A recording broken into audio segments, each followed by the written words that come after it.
Hola, buenas tardes. Bueno, vamos a dar comienzo a esta conferencia que tenemos. Y bueno, la Prepa Ibero Ciudad de México aspira a ser una comunidad educativa que, consciente de su responsabilidad como promotora de una sociedad más justa y equitativa, asume el compromiso de ofrecer un bachillerato de excelencia académica que responda a los retos y demandas de la sociedad del siglo XXI. Desde una visión humanista y con un modelo educativo inspirado en la tradición de la Compañía de Jesús, este año ignaciano ha sido un año de muchos retos y hoy nuevamente retomamos la invitación de ver nuevas todas las cosas. Y bueno, le damos la bienvenida a esta conferencia magistral Ucrania no es una colonia. Le doy la más cordial bienvenida y todo mi agradecimiento al doctor Jean Meyer por venir y compartir con nosotros. Para comenzar, me gustaría poder presentarles muy brevemente a Jean. El doctor Meyer es un historiador de origen francés, naturalizado mexicano en 1977. Ha difundido con alcance mundial el estudio sistemático del conflicto religioso en México entre 1926 y 1929, acuñándolo como la cristiada. Es maestro fundador del Centro de Estudios Rurales del Colegio de Michoacán, profesor investigador del Centro de Investigación y Docencia Económica CIDE, y desde 2015, miembro de la Academia Mexicana de Historia. Desde la caída del bloque soviético se ha interesado en Rusia y sus imperios. Reflexiones concretadas en 2 libros: Rusia y sus imperios, 1894-1991, y después una reedición aumentada, Rusia y sus imperios, 1894-2005. Una reflexión que abarca desde los años finales del zarismo hasta la actual y difícil consolidación de la democracia bajo el mandato de Vladimir Putin. Muchas gracias, doctor Meyer, por acompañarnos, y le voy a pedir a Ricardo apoyarnos con unas preguntas claves para enmarcar la reflexión del doctor Meyer. Bueno, primero que nada, muchas gracias, doctor Meyer, por estar aquí con nosotros. Para poder plantearle y poder tener un contexto más amplio, primero le vamos a plantear unas preguntas. ¿Qué es este conflicto que está surgiendo ahorita en Ucrania? ¿Quiénes están involucrados? ¿Qué intereses van más allá de los rusos y los ucranianos? Y pues sobre todo cómo nos afecta en general a todos, y con gusto vamos a escuchar sus reflexiones y el diálogo con usted. Buenos días, buenas tardes. Me hubiera gustado estar físicamente presente con ustedes, pero bueno, la tecnología moderna nos ayuda.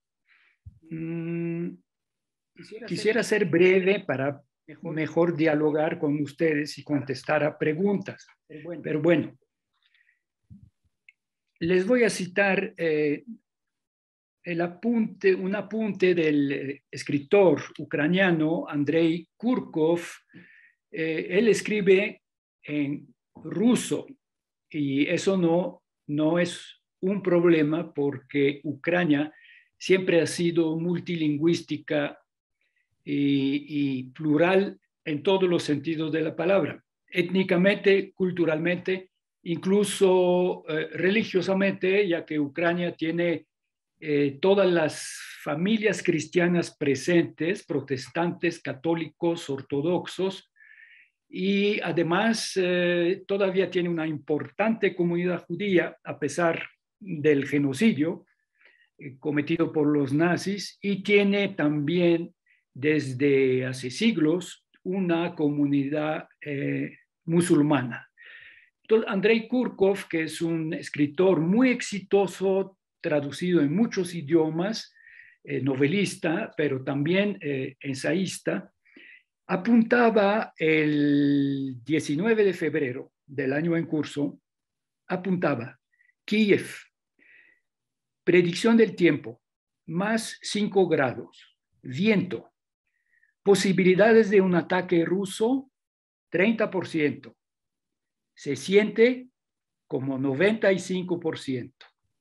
Acuérdense que en las previsiones del tiempo meteorológicas de de los países anglófonos, especialmente de Canadá y Estados Unidos, donde en invierno una cosa es lo que dice el termómetro y la otra lo que siente la piel. Usted puede sentir, el termómetro dice -5 y con el viento que le parte la cara, usted siente -25. Entonces, en este caso, él dice, posibilidad de un ataque ruso, 30%. Se siente como 95%. Eso el 19 de febrero. El 21 de febrero, el presidente Putin reunió su Consejo de Seguridad, es decir, sus principales ministros, incluyendo el de Relaciones Exteriores, los servicios de seguridad, el jefe de la policía, FSB, y el ministro de Guerra y el general comandante en jefe. Y anunció a sus ministros que hicieron una cara de espanto y de sorpresa que en aquel día Rusia reconocía como estados independientes los dos distritos de la Ucrania oriental que desde 2014 estaban parcialmente ocupados por unos paramilitares separatistas rusos. Pero eso no es todo. 3 días después, el 24 de febrero, a las 5 de la mañana, en un mensaje televisivo a toda la nación, el presidente Putin anunció que lanzaba una operación militar especial para liberar los rusos de Ucrania Oriental víctimas del genocidio cometido por los ucranianos. Ahora les leo unos extractos del diario de guerra que está redactando cada día una escritora ucraniana que se llama Yevgenia Bielarusets, es decir, Eugenia. Lo interesante, lo simpático es que su apellido, Bielarusets, significa bielorrusa. Entonces tiene usted una ucraniana cuyo nombre de familia es bielorrusa. Eso subraya inmediatamente una larga historia común entre lo que hoy es Ucrania, lo que es Bielorrusia, pero también lo que es Polonia y los 3 estados bálticos, Lituania, Letonia, Estonia. ¿Por qué?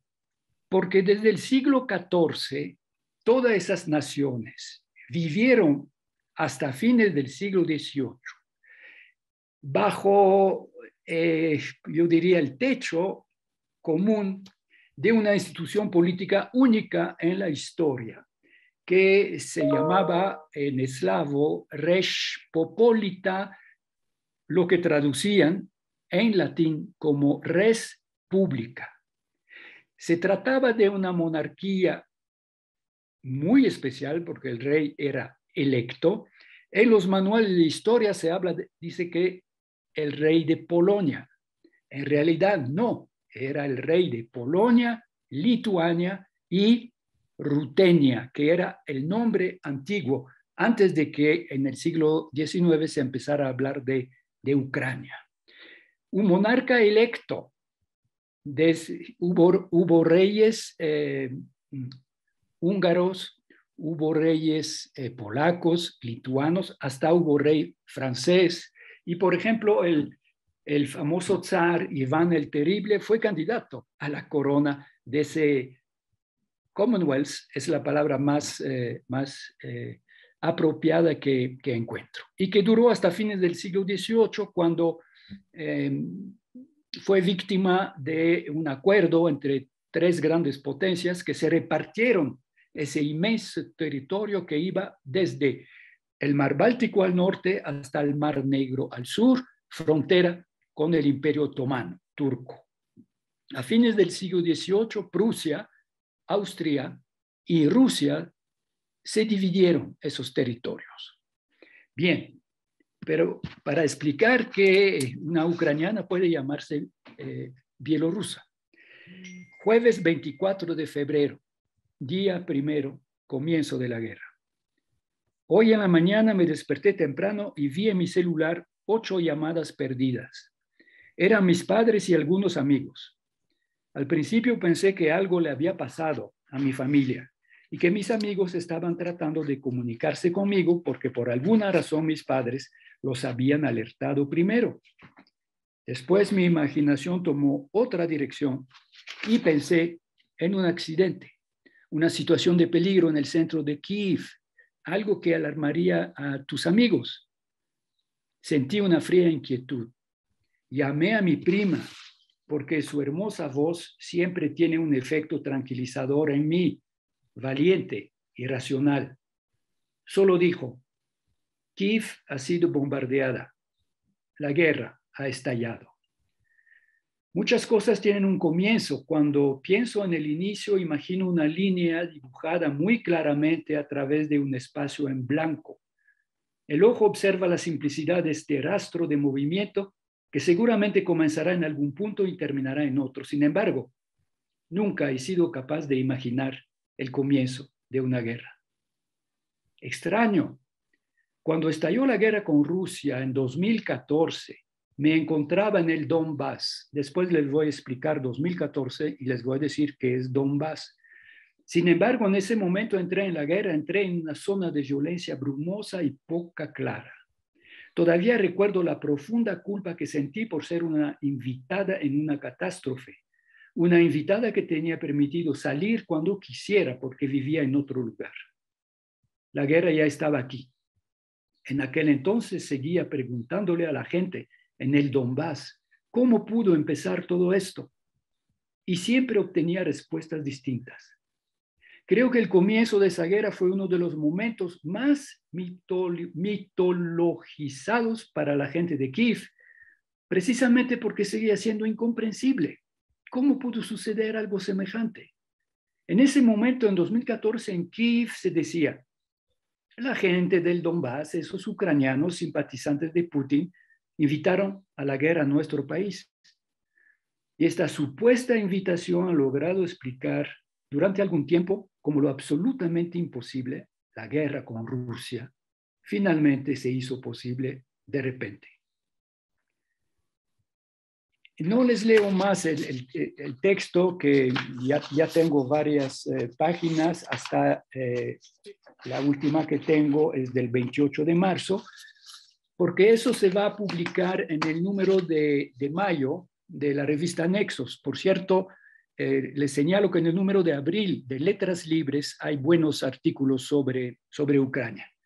Pero estamos preparando un dossier para el número de mayo de Nexos, y quien ha preparado el dossier es una ex estudiante del CIDE, de la Maestría de Historia Internacional, que ahora hace el doctorado en Chicago, Anya Deikun, una joven ucraniana, que hace 15 días me habló y me dijo: dejo Chicago, tomo el avión a Varsovia y de ahí a ver cómo llegaré hasta cerca de la ciudad de Mariupol. Es un puerto ucraniano en el Mar Negro, una gran ciudad de 500,000 habitantes que hoy en día es un montón de escombros, y sin embargo los ucranianos siguen resistiendo.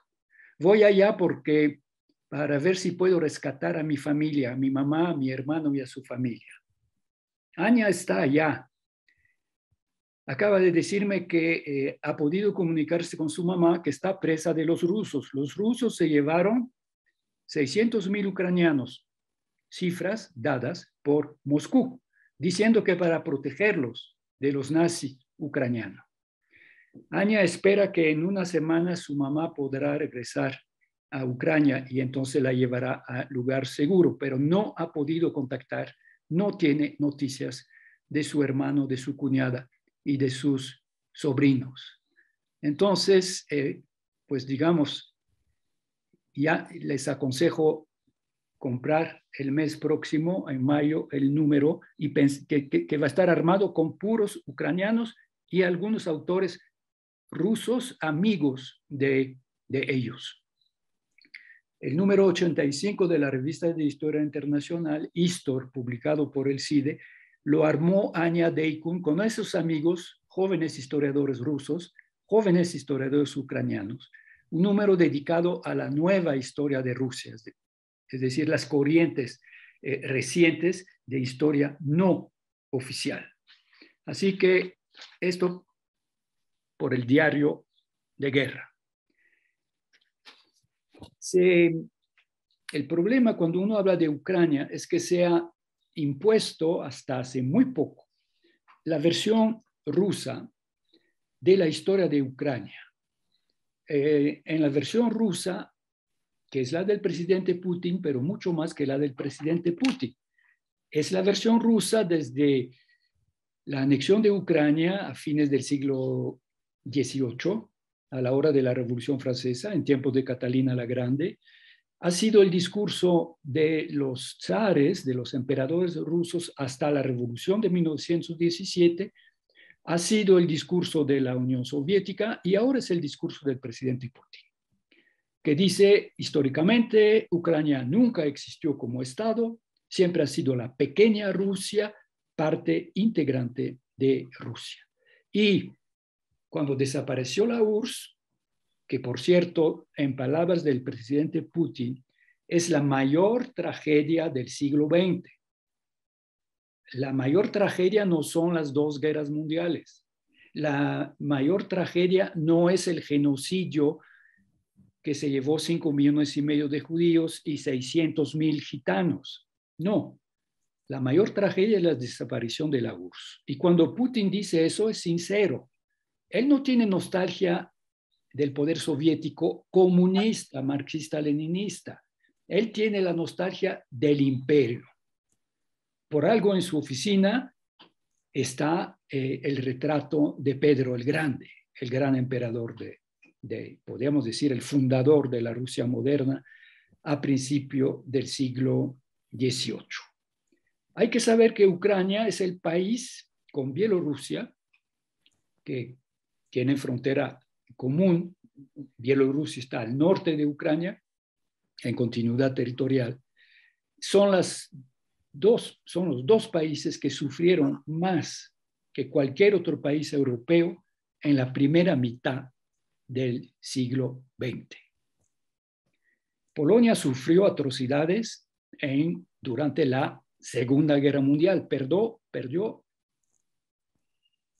3 millones de ciudadanos judíos y 3 millones de ciudadanos católicos, 6 millones. Un país que tenía apenas 30 millones de habitantes.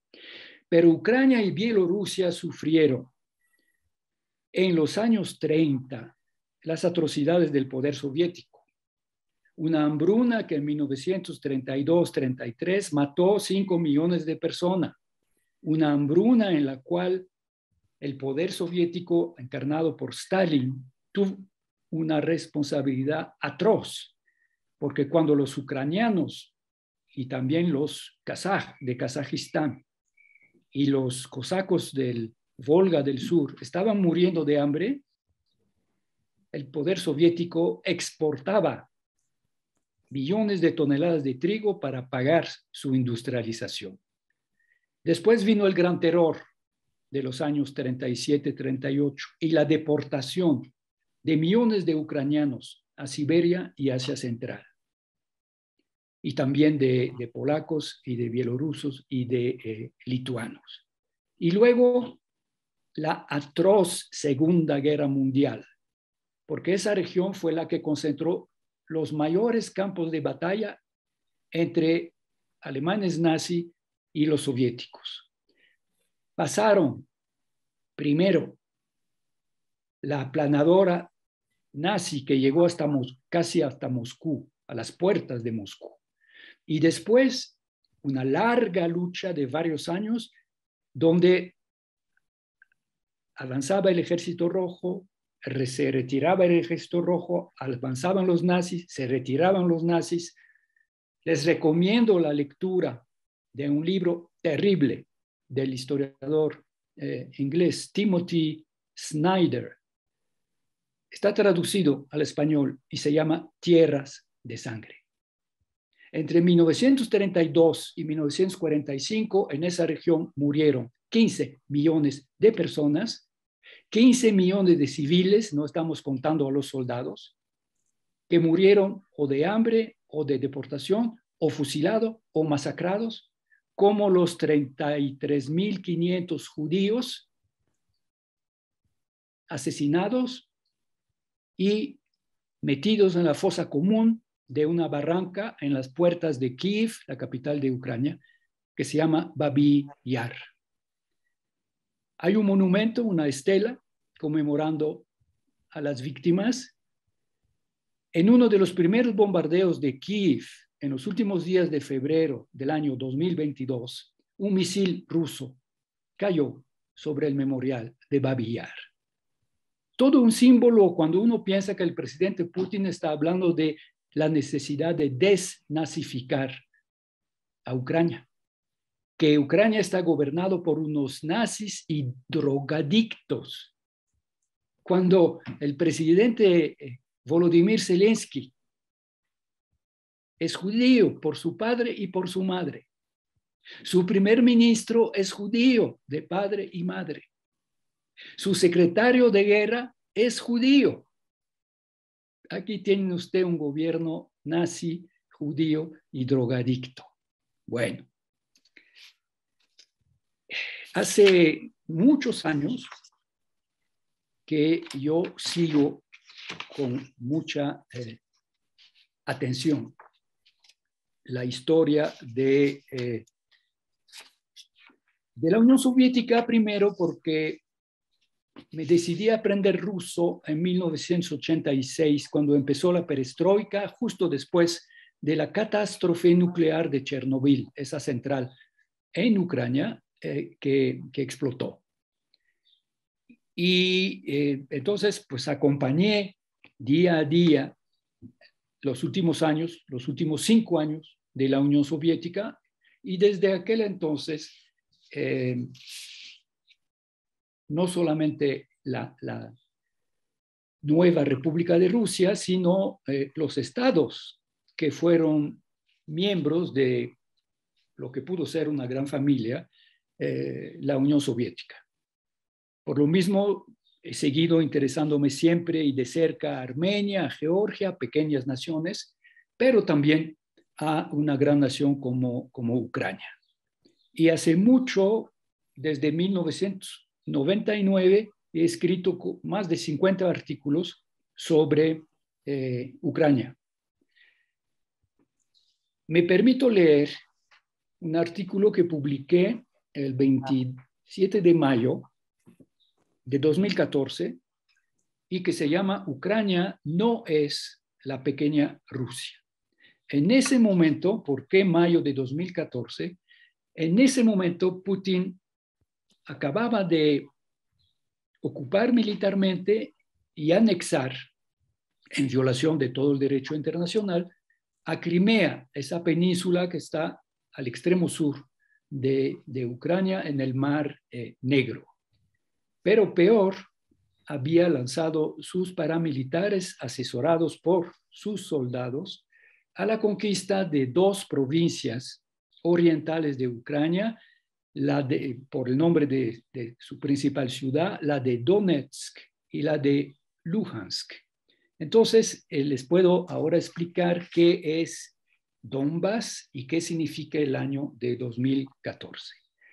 Históricamente, el Donbass, que es el sureste de Ucrania, en el siglo XVIII todavía era la estepa, las grandes estepas libres, relativamente vacías de hombres, un poco como el Wild West, el lejano oeste de Estados Unidos, una zona refugio para todos, para los campesinos que huían de la servidumbre, también para los criminales, pero también como los aventureros, como Siberia, más o menos en esa época.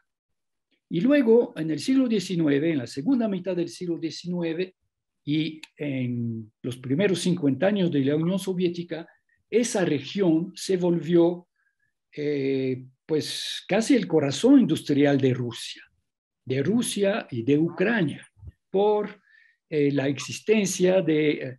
mi profesor de geografía me decía que el Donbass era un escándalo geológico, por su riqueza en carbón, en hidrocarburos, en minerales de todo tipo, no solamente de hierro, Pero entonces el Donbass fue el equivalente de lo que fue en Alemania la Ruhr o en Estados Unidos Pittsburgh, es decir, el corazón de la industria siderúrgica, carbón y acero.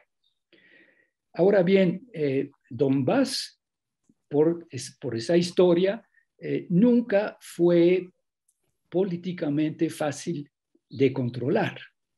Eso se vio claramente a la hora de la revolución de 1917-18, de la guerra civil de 1918-1920 y también en la Segunda Guerra Mundial como zona de guerrilla que luchaban primero contra los nazis, contra el invasor nazi, pero después una guerrilla nacionalista antisoviética. Fue Trotsky que en ese momento, estoy hablando de los años 20, 1920-25, él era el creador del Ejército Rojo, el artesano de la victoria del Ejército Rojo, e hizo un chiste a propósito de Ucrania, diciendo, no se puede ir al Donbass sin máscara de gas, para hablar tanto de digamos, la violencia, la lucha armada, pero también de la complejidad política de esa región. En 1945, Stalin, para castigar esa población rebelde, deportó mucha gente y colonizó, mandó unos 2 millones de rusos para rusificar esa región. El tiro, de cierta manera, le salió por la culata. Les voy a decir por qué. Ya mencioné a Anya Deikun. Acuérdense de esa muchacha y de su familia. Anya Deikun me contaba que su mamá llegó a los 4 años al Donbass, a la ciudad de Mariupol, ese puerto, ¿no? Pero sus abuelos, o sea, los papás de su madre, venían de Siberia, lejísimo, más rusos no podían ser. Bueno, antes de que empezara esa guerra, hace 4 años, cuando Anya empezó la maestría en el CIDE, me dijo, mi mamá, rusófona, hija de colonos rusos, es la más nacionalista ucraniana que usted puede imaginar. Como pasa muchas veces, ¿no? En el campo religioso dicen que los conversos son los más convencidos y los más activos. Bueno, eso es el caso. Y 2014. ¿Por qué en 2014 Putin invadió y anexó Crimea? ¿Y por qué, además de eso, intentó ocupar y logró ocupar la tercera parte de las provincias de Donetsk y de Luhansk? Esa historia empieza en 2004. En 2004, en unas elecciones limpias, el presidente Pelele de Ucrania, que era totalmente al servicio de Putin, perdió las elecciones. Y eso a Putin le dolió muchísimo. Como con todos sus defectos, no hay ningún país perfecto, y uno de los problemas en Ucrania era la corrupción de los dirigentes. Pero Ucrania era una democracia, de tal manera que el candidato de Putin, que había perdido las elecciones en 2004, pues unos años después regresó al poder. Regresó al poder y, digamos, intentó navegar una situación muy difícil entre lo que quería el pueblo ucraniano y lo que quería el presidente eterno de Rusia, porque Putin llegó al poder en 2000 y sigue hasta la fecha. Incluso el año pasado hizo una reforma constitucional que le permite seguir en el poder por lo menos hasta 2036. Para que vean, desde la independencia de Ucrania en diciembre de 1991 hasta la fecha, Ucrania ha tenido 6 presidentes. Rusia, un solo.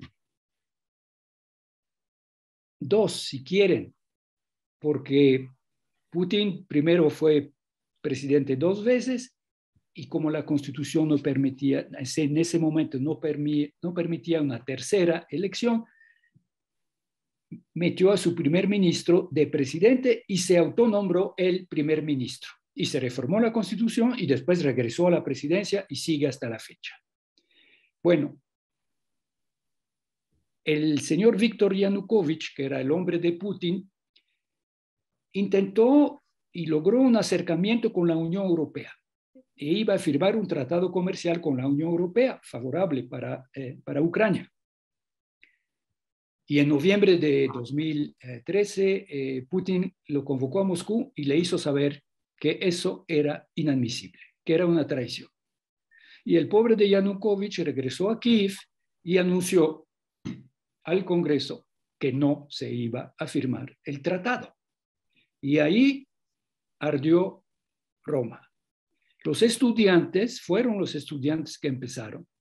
Los estudiantes ucranianos que estaban en contacto permanente con Europa, con América, con intercambios universitarios, con estancias al extranjero, totalmente, digamos, estilo Europa Occidental o nuestra América, los estudiantes empezaron a manifestar.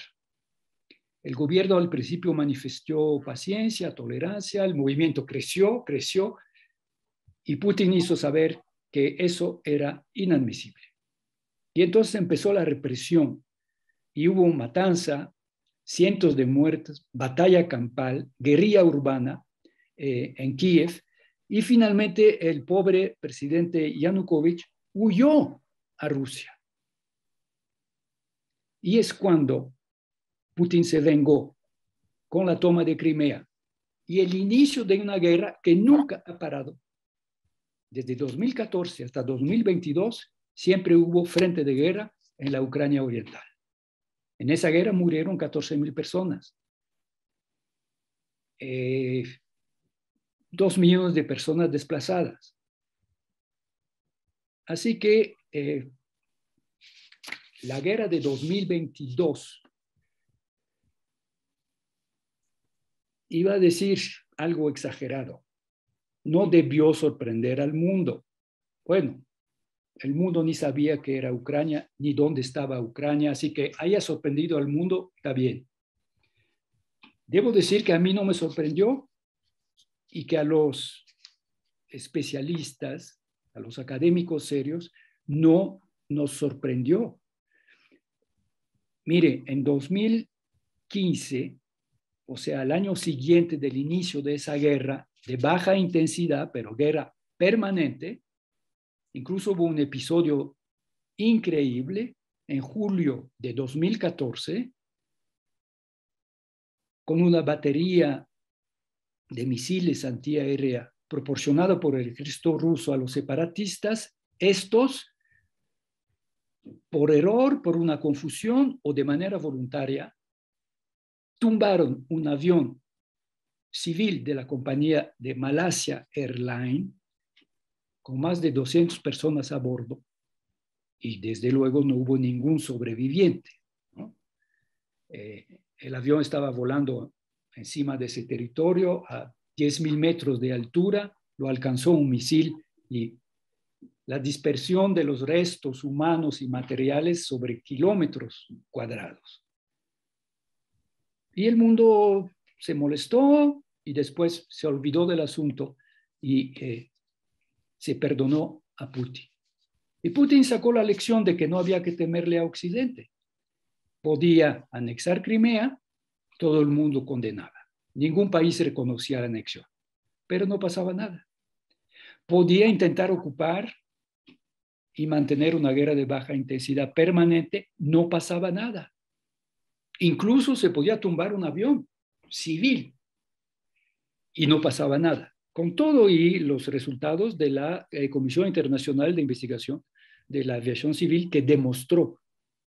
Incluso hubo grabaciones de conversaciones telefónicas, yo la escuché en ruso, entre soldados rusos, tanto, digamos, en las provincias separatistas como del lado ruso de la frontera, diciendo, híjole, la regamos, nos equivocamos, tumbamos un avión civil.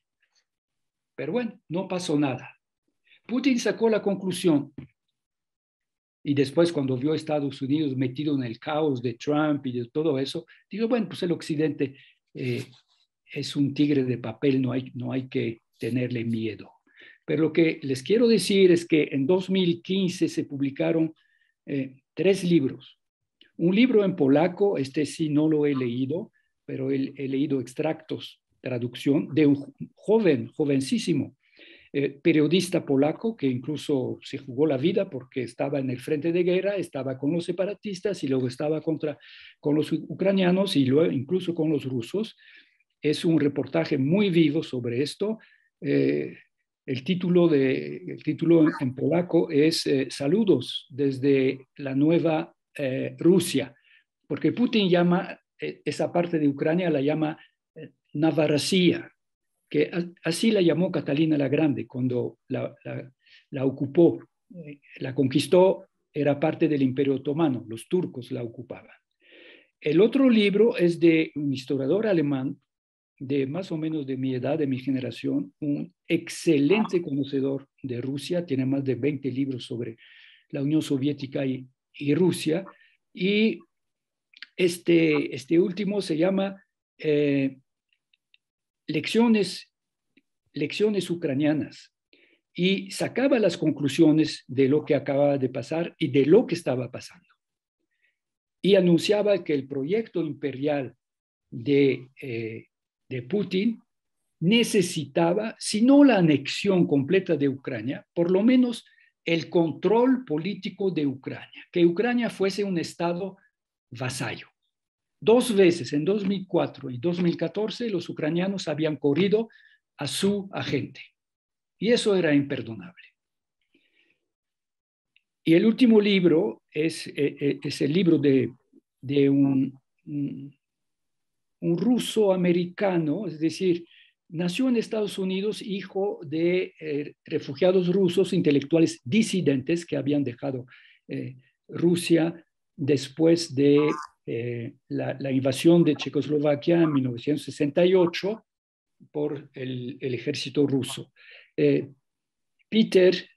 Pedro Pomerantsev regresó a Rusia hace 20 años y ha publicado un libro formidable que se llama Nada es cierto o Nada es verdadero y todo es posible. El corazón surrealista de la Rusia de Putin. Esos 3 libros son de 2015 y los 3 libros analizan el proyecto de Putin y dicen, tarde o temprano, Putin intentará controlar absolutamente a Ucrania. Eso yo lo había escrito en 2007, en la segunda edición de mi libro Rusia y sus imperios. Pero decía, Putin no puede tolerar esos movimientos democráticos porque tiene miedo a un contagio en Rusia. Por eso, y escribo en mi libro, en 2007, insisto, a la pequeña Georgia que ha corrido a su servidor, no le va a perdonar y le va a hacer la guerra. Y efectivamente, un año después, en 2008, Putin hizo una guerra relámpago contra Georgia y hasta la fecha el ejército ruso ocupa 20% del territorio de Georgia y Georgia renunció a acercarse a la Unión Europea. Pero también yo escribí, Ucrania es demasiado grande para que Putin le haga una guerra formal, una guerra militar, pero le va a hacer la vida imposible de 1000 maneras. Bueno, me equivoqué. En 2007 no alcancé a pensar, pero sí, A partir de 2014, y es cuando yo escribí Ucrania, no es la pequeña Rusia, ahí sí pensé que la guerra podía venir. Porque Putin, como todos los déspotas, no puede permitirse un fracaso, no puede permitirse una humillación. Debe ser el invicto y el invencible.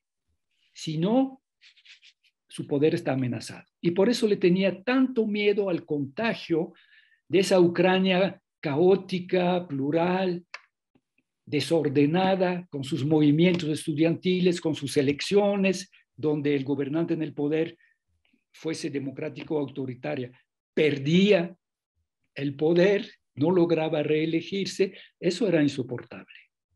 Entonces, mi artículo de 2014 decía: Ucrania ha dejado de ser una colonia, el sujeto más importante del imperio de los zares y de los soviéticos, y cayó en desuso la vieja apelación griega bizantina de pequeña Rusia.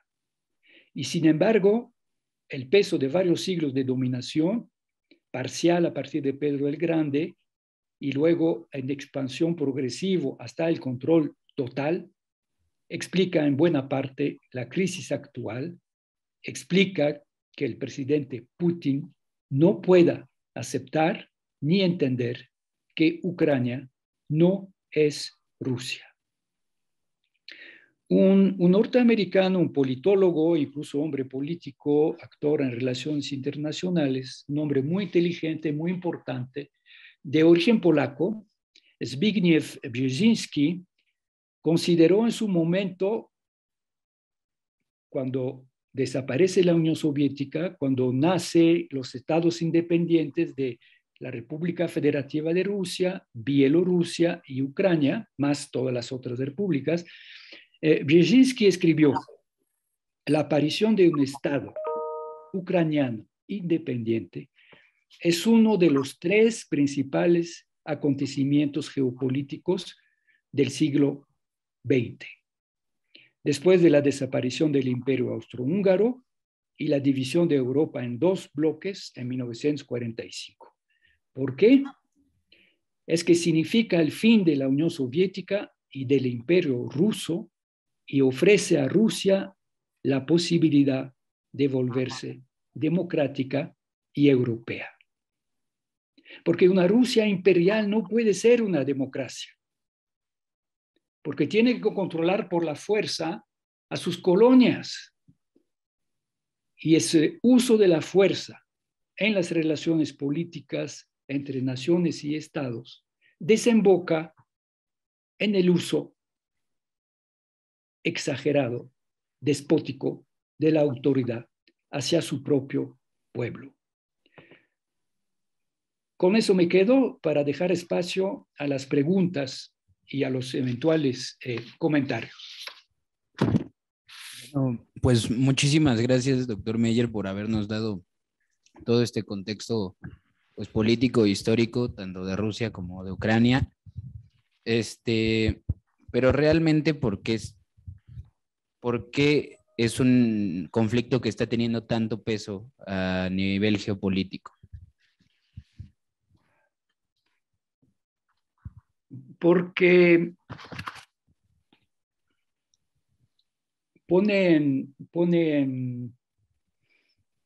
iba a decir, en conflicto, pero las grandes potencias. Hoy en día hay tres grandes potencias: China, Rusia y los Estados Unidos. En realidad hay solamente dos grandes potencias, porque Rusia, por desgracia, es una falsa gran potencia.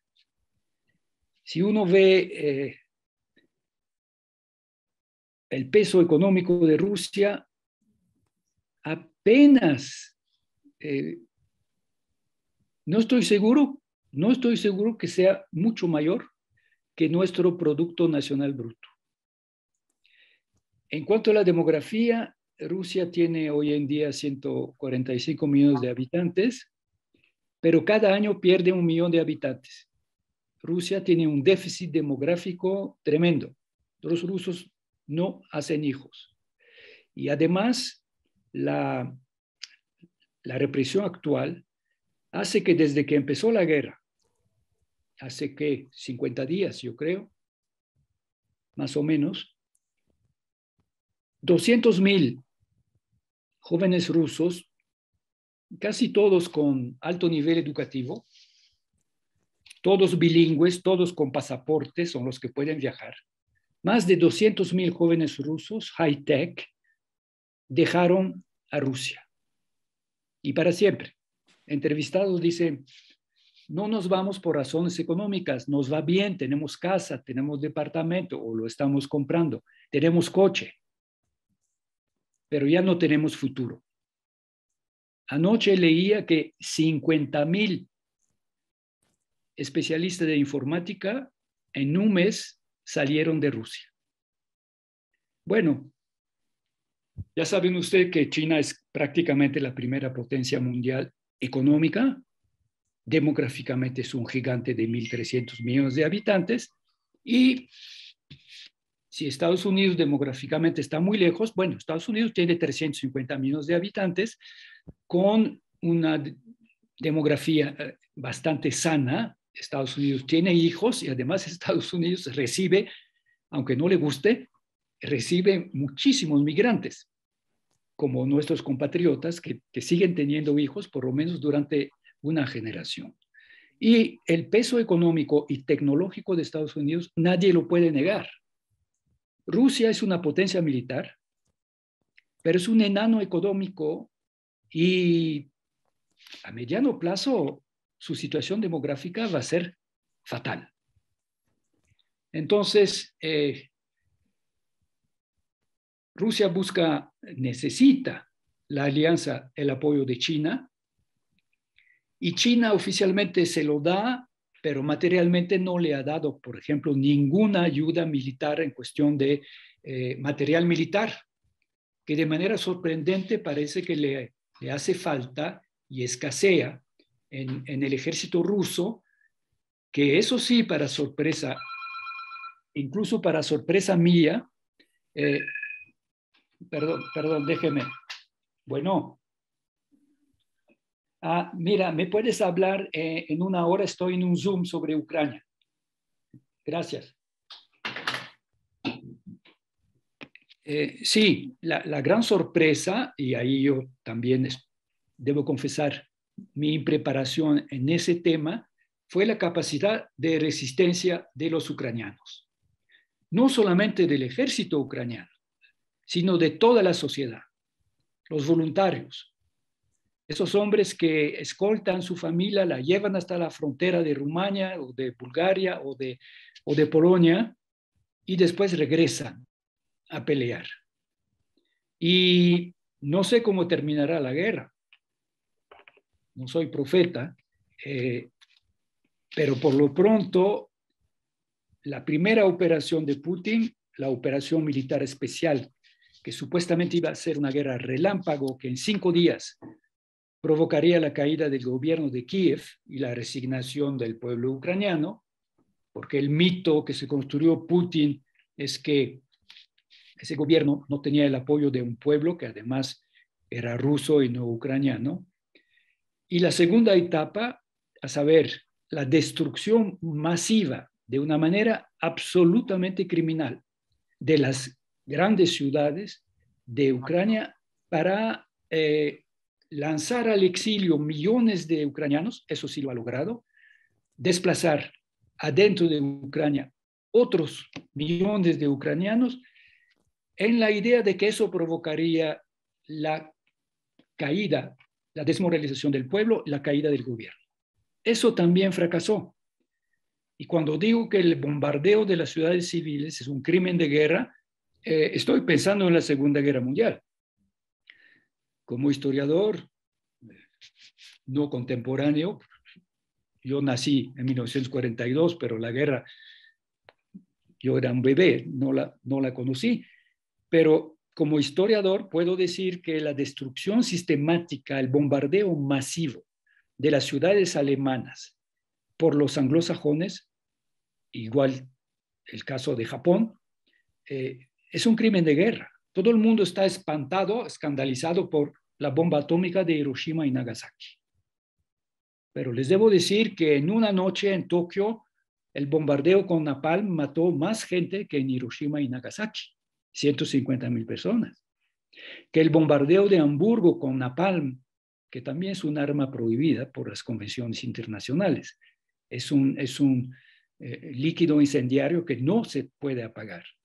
El bombardeo de Hamburgo, el bombardeo de Dresden, que no era un objetivo estratégico. Hamburgo todavía es un puerto, pero Dresden era una hermosísima ciudad barroca del siglo XVII-XVIII, donde se amontonaban 300,000 refugiados que huían de la Alemania Oriental, huían del avance del ejército ruso. Son crímenes de guerra, y ahí sí yo no distingo.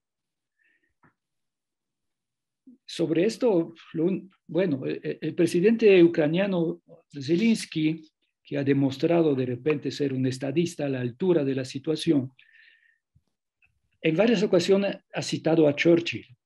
Pues yo citaría a Churchill en un discurso del 10 de noviembre de 1942. Él dijo, esto no es el fin, no es ni siquiera el principio del fin. Podría ser tal vez el fin del principio. Yo creo que es el caso de esa guerra de Ucrania, es el fin del principio de un conflicto que va a ser larguísimo, donde lo que ha logrado Putin es increíble, ha logrado que de repente exista la Unión Europea, ha logrado que de repente estados neutrales como Suecia y Suiza intervengan en el conflicto, condenando a Rusia, ha logrado el acercamiento entre Estados Unidos y la Unión Europea cuando ya estaban muy distanciados por razones diversas. Trump es inútil decidirlo, pero también porque el gobierno del presidente Biden prestaba toda su atención a China y al Extremo Oriente, pensando en Taiwán y olvidándose totalmente de Europa. Y finalmente, el gran éxito de Putin es que ha logrado forjar a sangre y fuego, y para siempre, una nación ucraniana absolutamente unida en la resistencia. La desgracia es el costo humano y un odio que va a ser muy difícil de borrar entre Ucrania y Rusia.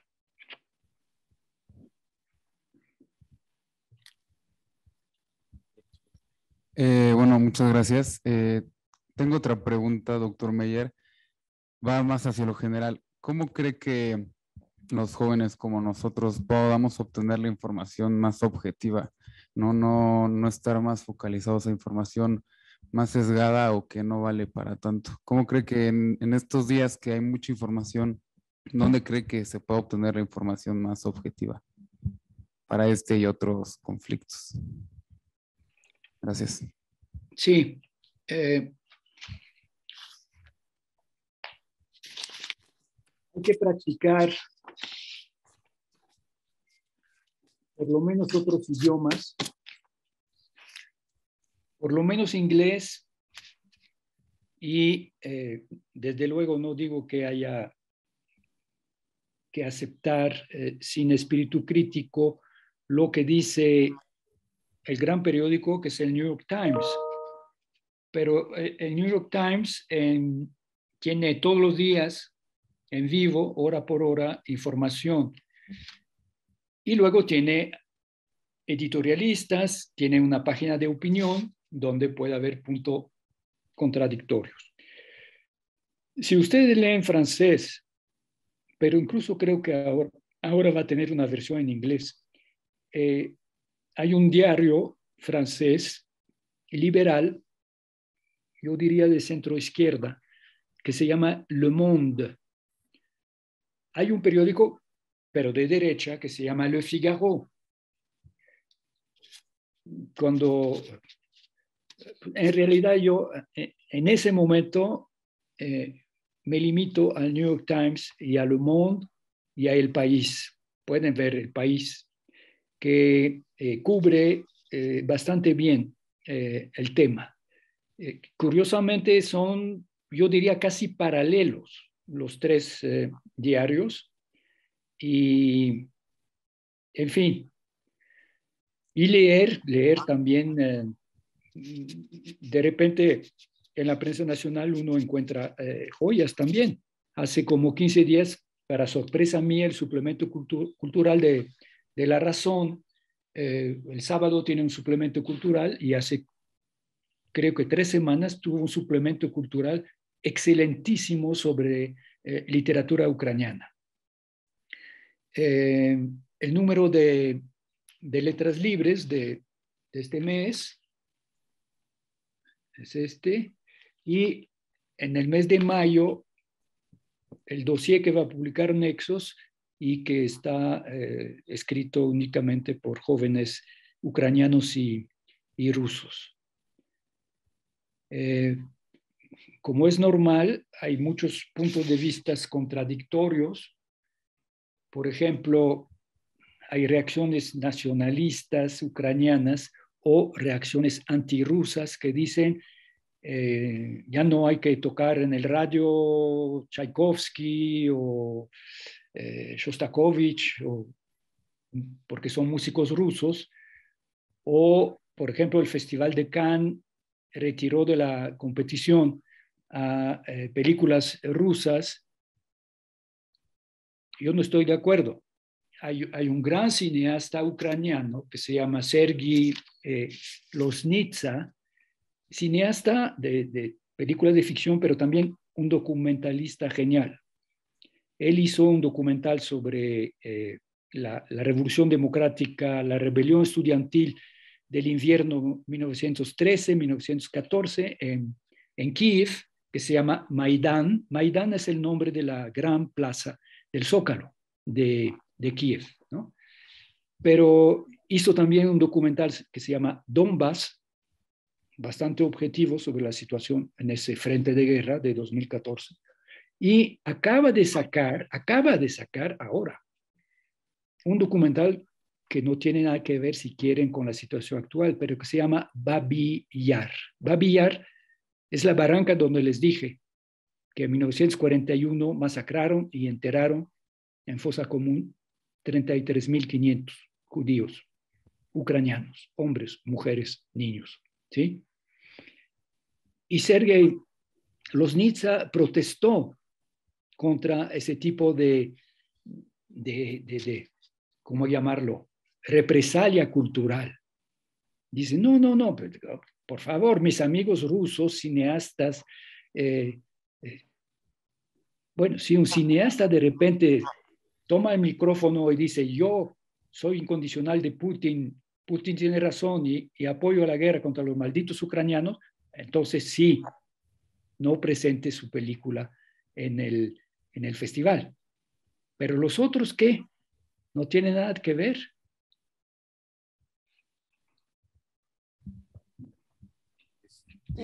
Bueno, ahora, doctor Meyer, esta es una pregunta de alguien que nos acompaña por Zoom, Luis Romo, y pregunta, ¿cree que las sanciones económicas lograrán contener las ambiciones imperiales de Rusia? A largo plazo, sí. A corto plazo, no va a poner fin a la guerra. Las medidas económicas, si es que funcionan, tampoco garantizo que funcionen. Las medidas económicas tienen efecto a largo plazo. ¿Cuándo las tiene? Por ejemplo, si Rusia puede, como es hasta la fecha, vender su gas y vender su petróleo, pues con eso puede financiar su esfuerzo de guerra. Están los europeos, los italianos, los alemanes esencialmente, que son los que más dependen de esa energía, de los hidrocarburos rusos. ¿Están realmente dispuestos a cerrar la llave del gas o del oleoducto, no estoy seguro. Pero que a largo plazo ponga fin al proyecto imperial de Putin, yo creo que sí. Pero lo que pondrá fin al proyecto imperial de Putin será la resistencia de los ucranianos. No sé qué pueden hacer realmente los ucranianos. Putin está ahora después fracasó su plan A, fracasó su plan B de bombardeo de las grandes ciudades. Ahora es el plan C. Dejamos de bombardear las grandes ciudades, incluso dice lo que es otra mentira. Nunca tuvimos la intención de tomar esas ciudades. Vamos a concentrar todo nuestro esfuerzo sobre el Donbass, porque el Donbass es ruso, el Donbass es nuestro. Ahí no les puedo enseñar un mapa militar, pero ahí sí los ucranianos pueden sufrir una derrota porque están en una situación estratégica muy difícil. Haga de cuenta que los territorios que los ucranianos controlan en el Donbass forman como una península. Imagínense un poco como Yucatán, pero Yucatán que en lugar de ir de norte a sur, sea acostado de oriente, de occidente, de poniente a oriente. Por tres lados, Yucatán está rodeado por el mar. Por tres lados, el Donbass está rodeado por los ejércitos rusos. Y lógicamente lo que van a hacer los rusos es van a intentar una ofensiva desde el norte y otra desde el sur para atrapar, encerrar como en una bolsa a las fuerzas ucranianas que están defendiendo el Donbass. Solo que decidan evacuar el Donbass para no perder, no sé, 50,000 soldados y no sé cuántos civiles, pero igual ahí va a empezar una larga guerra de trincheras, de posiciones. Una vez que los rusos hayan ocupado el Donbass, ¿qué harán? En ese momento negociarán una paz, no les sabré decir. Pero en todo caso, el proyecto de Putin de hacer de Ucrania otra vez una colonia, parte del imperio, y sin Ucrania no hay posibilidad de refundar el imperio. En este caso no serán las sanciones económicas que lograrán ese resultado, sino la resistencia militar de los ucranianos. Por eso es tan importante la ayuda bastante reticente de la Unión Europea y de Estados Unidos. Prometen el oro y el moro, prometen millones y billones de dólares para la reconstrucción de Ucrania, el apoyo a los refugiados y todo eso, pero Estados Unidos dice, por ejemplo, no se le puede dar armas ofensivas, nada de tanques, nada de aviones a los ucranianos, porque eso sí sería el inicio de la Tercera Guerra Mundial. Bueno, los polacos que dicen, si Ucrania cae, nosotros seremos los siguientes, y los lituanos también, ellos dicen que no entienden ustedes que la Tercera Guerra Mundial ya empezó en Ucrania.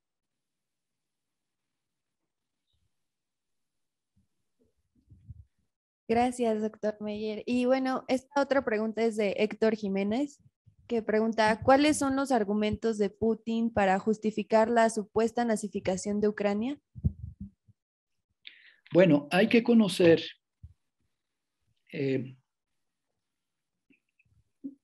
iba a decir el folclore, no es folclore, pero hay que conocer el vocabulario y los conceptos utilizados en las escuelas en Rusia desde la escuela primaria, y eso desde 1945 hasta la fecha. La Unión Soviética puede glorificarse de haber contribuido de una manera decisiva a la derrota de Hitler y de los nazis. Después de todo, es el Ejército Rojo que entró en Berlín. Y desde aquel entonces, la palabra nazi o el concepto de nazismo es el equivalente al mal, al enemigo. El enemigo, cuando un enemigo es temible o cuando algo o alguien es malo, se lo califica de nazi. Nazi no significa que es la repetición de Hitler, sino que es el mal. Por ejemplo, cuando empezó el terrorismo islámico, las Torres Gemelas, en Rusia se habló de los nazis, ¿no? De los nazis islámicos. Entonces, cuando Putin dice los nazis que gobiernan Ucrania, o cuando dice los ucranianos son nazis, y para Putin cada día hay más ucranianos nazis, porque esa resistencia popular que no esperaba, esas mujeres que preparan cócteles Molotov, o esas jóvenes estudiantes que se entrenan para la guerrilla urbana y que aprenden a manejar las armas de alto poder, eso sí Putin no se lo esperaba. Y por cierto, un paréntesis, pobres de los jóvenes soldados rusos, que son conscriptos, que no estaban preparados, ahí los tuvieron casi 2 meses en el frío, en tiendas de campaña, en las fronteras cerca de Ucrania, y les estaban diciendo que iban a hacer grandes maniobras. Nunca supieron lo que iba a hacer.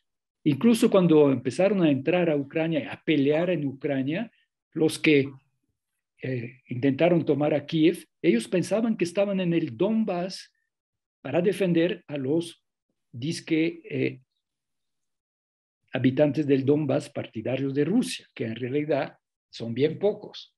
Cuando uno ve los millones de habitantes que huyeron de esa región para refugiarse en Ucrania, bueno. Y entonces parece que han tenido muchos muertos. No tenemos cifras porque el gobierno ruso no lo quiere aceptar ni reconocer. Hay solamente evaluaciones. Pero que hayan tenido pérdidas, cuando uno ve las fotos de convoyes, divisiones blindadas enteras calcinadas a lo largo de las carreteras, pues uno no puede dejar de pensar que sí hubo muertos. Pero cuando uno ve que el presidente Putin está ahora contratando mercenarios y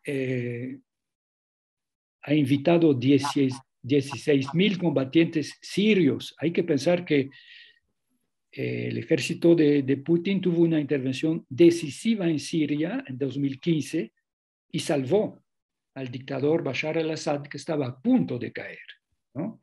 Y ahora él pide la ayuda de 16,000 sirios que van a venir a pelear. Y teóricamente también de los de Chechenia. Y a propósito de Chechenia, les quiero recordar que Putin construyó su poder en el año 2000 con la destrucción de Chechenia, que era una república independiente, la destrucción total de la capital, la ciudad de Grozny, y que en ese momento Putin se hizo famoso y popular cuando afirmó en la televisión: iremos a rematar a los chechen hasta en el excusado. Es lo que puedo contestar. Bueno, la segunda pregunta, igual de Héctor Jiménez, es, en el supuesto de que la estrategia de Putin fuera exitosa y Rusia se hiciera del control de Ucrania, ¿qué escenario cree usted que podría plantear esto para el resto de Europa y el mundo?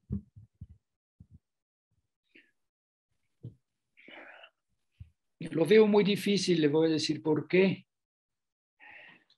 Ucrania es un poquito más grande, es más grande que Francia. Ucrania es como Texas. Ucrania tiene 600,000 kilómetros cuadrados, un poquito menos porque perdió Crimea, y tendría un poquito menos si pierde Donetsk y Luhansk. Pero les voy a dar una idea. Cuando en 1944 el ejército soviético, el ejército rojo, reconquistó Ucrania que habían ocupado los nazis, lo hizo con 2,5 millones de soldados. La operación especial militar empezó el 24 de febrero con 200,000 soldados. Ocupar Ucrania necesitaría, bajito la mano, 1 millón de soldados. Y no sé si los generales rusos conocen su historia, yo creo que sí.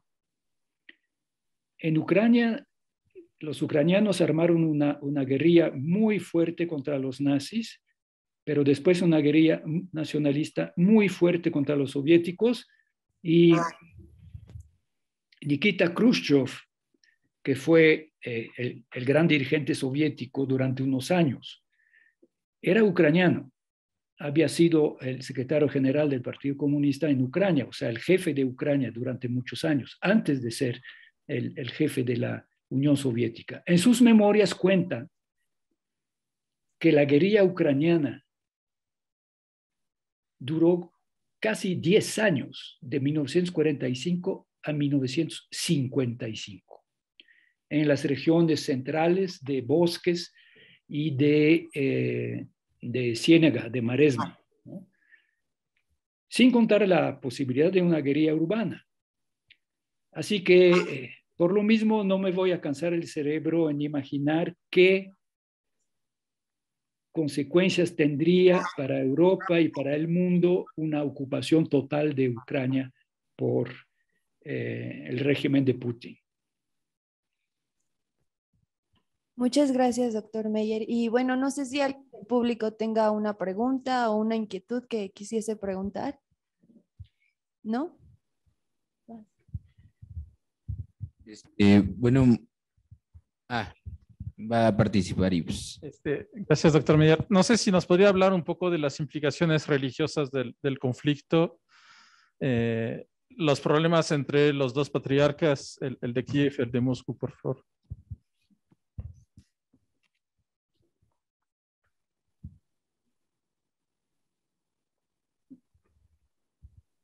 No sé si ven la portada de ese libro, donde pues se dan el abrazo el patriarca Kirill de la iglesia, el patriarca de la gran iglesia ortodoxa de Rusia, de todas las Rusias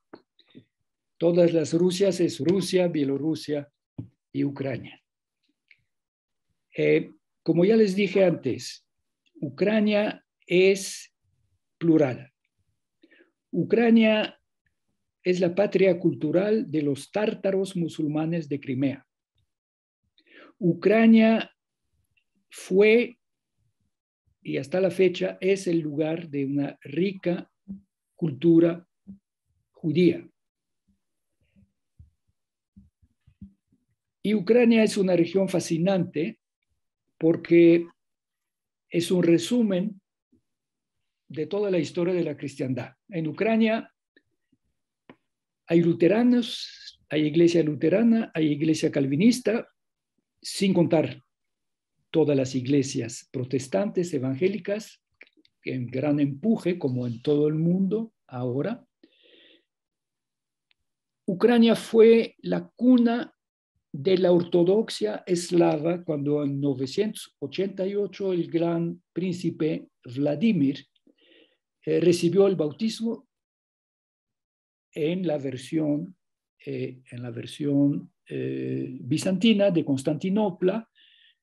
En aquel entonces la cristiandad estaba unida, no había división entre ortodoxia y catolicidad, y faltaba todavía 7 siglos para que surgiera la reforma protestante. Entonces, con todo y que nació ortodoxa en el rito, en los usos y costumbres, en los trajes, en el uso de la barba, la existencia de un clero parroquial casado, pero los obispos son monjes, no son célibes, se reclutan en los monasterios. Había espacio también para la versión católica romana del cristianismo. Y recuérdense lo que les dije, ese gran Commonwealth polaco-lituano-ruteno hace que hay una presencia católica muy importante. Pero al mismo tiempo, no voy a hablar de nacionalismo porque sería un anacronismo hablar de nacionalismo en el siglo XVI, pero buena parte de la Iglesia Ortodoxa de Ucrania, teniéndole miedo al control eventual de Moscú, cuando Moscú crece y consigue del patriarcado de Constantinopla subir al estatuto de patriarca. Kiev había sido patriarcado inicialmente, pero cuando los mongoles destruyeron en el siglo XIII, destruyeron a Ucrania, y antes de que Ucrania resucitara en el marco polaco-lituano, pues Kiev había dejado de ser un patriarcado. Entonces, esos obispos ortodoxos encontraron una solución para escapar a Moscú, pero siguiendo digamos, la ortodoxia, negociaron con Roma el reconocimiento de la autoridad del Papa, siempre y cuando se les respetara su liturgia en su idioma eslavo antiguo, sus rituales, su santoral y la existencia de un clero parroquial casado. Eso se acordó a fines del siglo XVI, en 1596, y es la iglesia que ahora llaman greco-católica, católica porque unida a Roma, y greca porque, bueno, la ortodoxa viene de... Entonces, a lo largo de los siglos, una vez que Ucrania se volvió una colonia, los greco-católicos han sido periódicamente muy perseguidos y Stalin desapareció su iglesia, de un plumazo, y dio a la Iglesia Ortodoxa de Rusia toda la autoridad sobre Ucrania. Pero cuando empieza la perestroika, pues los greco-católicos salen de las catacumbas. Y también salen de las catacumbas ortodoxos ucranianos que no querían ni ser del patriarcado de Moscú ni dependiente de Roma. Querían una iglesia ucraniana ortodoxa, autónoma, independiente. Eso lo consiguieron hace poco, lo consiguieron en 2019 cuando Constantinopla les reconoció su autonomía. Entonces, dejando de lado los protestantes y los musulmanes y los judíos, tienen usted al lado de los católicos, porque hay católicos tipo como nosotros, ¿no? Mexicanos o polacos, tienen los greco-católicos, que están a medio camino entre la ortodoxia y Roma, y luego tiene usted dos iglesias ortodoxas, una que depende del patriarcado de Moscú y otra que depende del patriarcado de Constantinopla. Eso, digamos, molestaba muchísimo al patriarca Kirill y muchísimo a Putin, porque hay que saber que desde el año 2000 hay una simbiosis absoluta entre Putin y el patriarca. No es que el patriarca sea un lacayo de Putin o al revés, que Putin sea un lacayo del patriarca. Son dos aliados, son dos asociados y comparten el mismo sueño de una Rusia imperial, que llaman la Santa Rusia, ¿no? Y que implica el control político de Ucrania por parte de Putin y el control religioso de Ucrania por parte del patriarca Kirill. Durante mucho tiempo hasta 2014, la mayoría de los ortodoxos de Ucrania fieles al patriarcado de Moscú seguían siendo fieles al patriarcado de Moscú. Las cosas empezaron a cambiar poco a poco en 2014. Cada año varias parroquias dejaban de reconocer el patriarcado de Moscú y se pasaban a la Iglesia Nacional. La ofensiva de febrero de 2022, a la cual el patriarca Kirill dio la bendición, diciendo que había que derrotar las fuerzas del mal. Él no habló de nazi, pero dice que Ucrania representaba el occidente. Y en su primer sermón de Cuaresma, el primer domingo de Cuaresma, el patriarca Kirill tuvo unas frases que para un cristiano son absolutamente espantosas. Porque después de llamar a derrotar las fuerzas del mal, dijo, es que ese occidente que nos promete felicidad y libertad. ¿Cuál libertad occidental? Es la libertad del gay pride.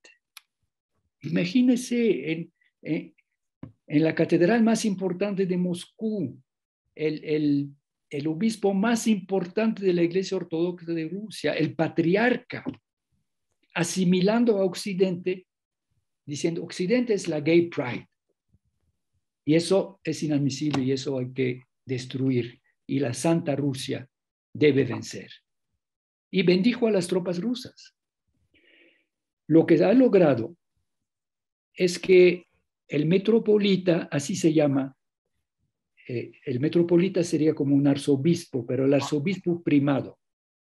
El metropolita de Kiev, que está todavía, pertenece todavía a la iglesia del patriarcado de Moscú. Él protestó contra el discurso del su patriarca y llamó a los ucranianos a la resistencia.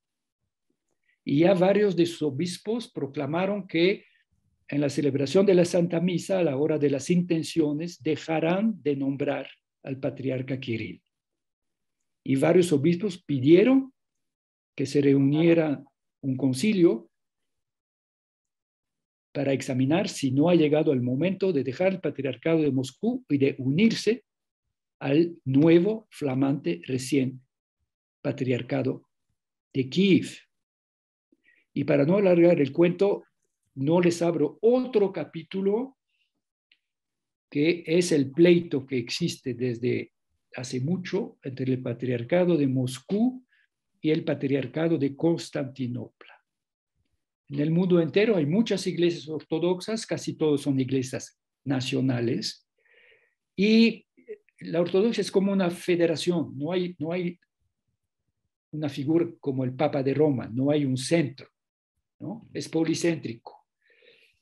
Pero el patriarcado de Constantinopla tiene, digamos, un primado de honor, es el más respetado y por eso tiene el título de patriarca ecuménico. Y por cierto, tiene buenas relaciones con Roma y con las iglesias protestantes. Está a favor de un acercamiento entre las iglesias. Y Moscú tiene la ambición de ser el equivalente del Vaticano para las iglesias ortodoxas. El patriarcado de Moscú quiere tumbar al patriarcado de Constantinopla, que por cierto es una entidad puramente espiritual, porque todos los ortodoxos griegos, que eran millones en Turquía, han sido expulsados de Turquía después de la Primera Guerra Mundial y por olas sucesivos hasta los últimos salieron en 1970 y tanto, cuando Turquía invadió el norte de Chipre, de la isla de Chipre. Creo que el patriarca tiene en Istambul, Constantinopla, yo creo que tiene 10,000 fieles. Pero es una autoridad espiritual mundial. Entonces Moscú espera sustituirlo y es parte, digamos, de la estrategia imperial. que le conviene al presidente Putin porque es como una Secretaría de Relaciones bis, pero mucho más poderosa que los embajadores. Entonces, no se puede explicar la guerra de Ucrania por motivos religiosos, por más que el patriarca haya dado la bendición al ejército ruso. Es el proyecto imperial y es un proyecto imperial aceptado, ratificado, incluso yo creo que en gran parte inspirado por los dos patriarcas sucesivos. Alexis II, que fue patriarca de 1991 a 2009, y desde 2009 Kirill I. Ellos le dieron a Rusia la idea nacional que no tenía cuando desapareció la Unión Soviética y el ideal soviético. Los gobiernos rusos andaban buscando una idea nacional. Casi llamaron a un concurso para proponer una idea nacional. Y fue la Iglesia Ortodoxa que ofreció esa idea nacional en forma de Rusia es ortodoxa, y como Rusia es ortodoxa, Rusia es la Santa Rusia. Y eso es lo que explica el poder que tiene el patriarca adentro de Rusia hoy en día. No es un poder que está haciéndole la competencia al poder de Putin, sino que los dos se están respaldando.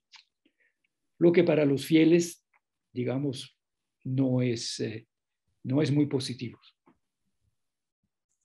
Bueno, pues le queremos dar las gracias por haberse tomado el tiempo que nos pudiera explicar sobre esto. Muchísimas gracias, doctor Meyer. Teníamos preparado un presente, pero pues ya será en otra ocasión que se lo daremos. Y pues no me queda nada que decir más que muchas gracias. No, muchas gracias a ustedes. Lo único que les quiero decir es que tengo un gran amor frustrado para Rusia. No tengo ningún odio para Rusia y los rusos, pero que Ucrania debe considerarse finalmente como un Estado, una sociedad, una cultura, una lengua, cuyo derecho a existir no tendría que seguirse demostrando. Muchas gracias por su atención. Muchas gracias, doctor Meyer. Bueno, les deseamos un excelente miércoles y nos despedimos de nuestro público de Zoom. Y bueno, bonita tarde. Gracias.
Chao.